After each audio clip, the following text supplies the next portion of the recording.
હવે સૌરાષ્ટ્રની વાત કરીએ. સૌરાષ્ટ્રની સફર વિના ગુજરાત અધૂરું છે. સૌરાષ્ટ્રમાં રાજકોટ, ભાવનગર, જૂનાગઢ, જામનગર વગેરે જિલ્લાઓ આવેલા છે. જૂનાગઢનો ગિરનાર અને ચામુંડા માતાનું સ્થાન ચોટીલા પણ સૌરાષ્ટ્રમાં છે. ગિરનાર પર્વત એ ગુજરાતનો સૌથી ઊંચો પર્વત છે. તો દરિયા કિનારે સોમનાથ અને દ્વારકા આવેલા છે. ગીરના સિંહોને તો કેમ ભૂલાય, તો ગીર અભયારણ્ય પણ અહીં આવેલું છે. જૂનાગઢ તો ખૂબ વિરાસતો ધરાવે છે.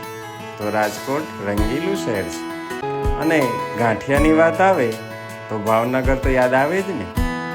અને અલંગ તો કેમ ભૂલાય. સમગ્ર સૌરાષ્ટ્રને ભીંજવતો અરબ સાગર પણ ખરો. અહીં ભાદર, ભોગાવો જેવી ઘણી નદીઓ વહે છે. સૌરાષ્ટ્ર ખૂબ વિવિધતા ધરાવતો પ્રદેશ છે. તમામ ધર્મના લોકો સાથે રહે છે અને ઉત્સવો તહેવારો ઉજવે છે. સૌરાષ્ટ્ર વિશે જેટલું કહીએ તેટલું ઓછું છે. અહીંની લોક સંસ્કૃતિ, મહેમાન ગતિ અને મીઠી બોલી મન મોહી લે છે.